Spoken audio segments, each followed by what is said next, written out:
Moi, je me suis enfuie avec mon bébé dans la nuit du 5 au 6 juin 2020. J'étais restée 10 ans dans une relation compliquée, sans me rendre véritablement compte de l'impact de ce que je vivais déjà sur moi et de ce que ça pouvait engendrer sur autrui.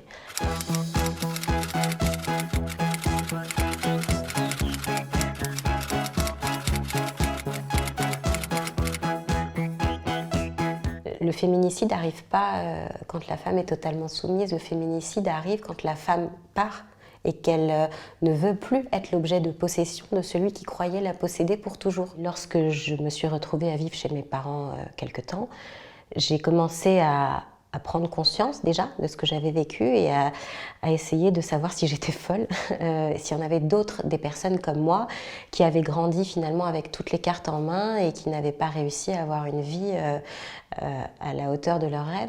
J'ai pas grandi dans une famille de millionnaires, mais j'ai un père médecin, j'ai jamais manqué de rien, j'ai fait de longues études. Donc dans ma tête, j'étais pas concernée par les stéréotypes qu'on se fait des femmes victimes, ce qui était ma première erreur. Et donc pendant des années, je n'ai pas osé admettre ce que je vivais parce que tout simplement, ça ne pouvait pas être moi. Et lorsque j'ai cherché si tout simplement il y en avait d'autres, des comme moi, j'ai rien trouvé. Je trouvais juste les décomptes de victimes de féminicide. Je me suis dit, moi, je ne vais pas lutter contre les statistiques. Une femme qui meurt tous les 2 jours et demi, ça veut dire en moyenne 125 par an. Donc je vais garder ce chiffre. En revanche, je me donne pour mission de l'humaniser et donc de retracer l'histoire et la personnalité surtout de 125 femmes victimes de féminicide. Vous avez demandé à 125 Plumes de raconter les vies de ces femmes assassinées. Quel a été le sens de votre travail ? Le travail, il a d'abord été d'identifier les victimes, parce qu'aujourd'hui, les médias continuent de reprendre finalement les arguments de défense des agresseurs.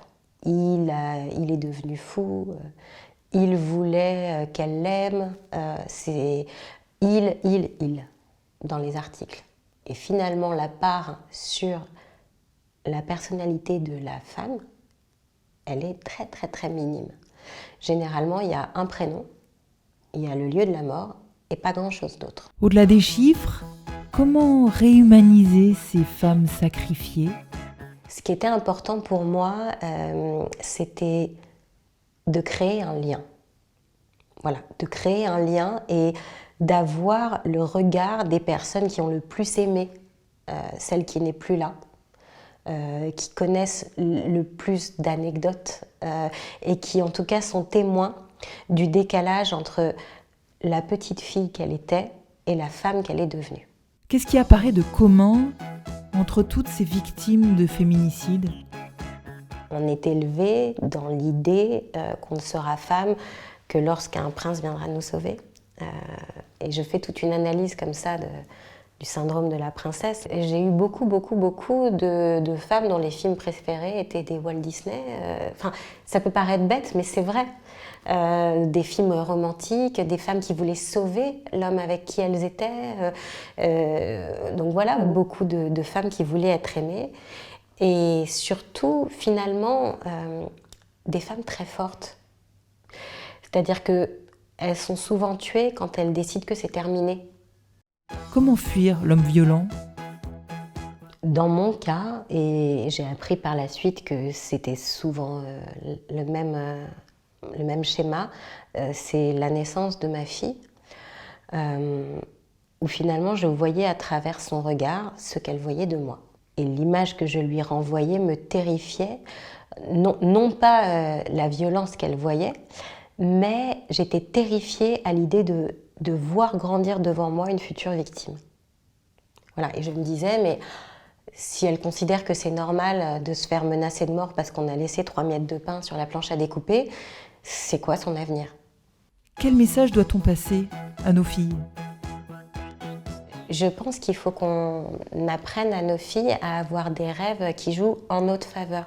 C'est-à-dire qu'on est toujours dans l'idée de trouver un sens par l'extérieur plutôt que d'apprendre à se connaître, à connaître. D'ailleurs, c'est ce qui se passe dans l'emprise. Les femmes ne savent plus leur goût.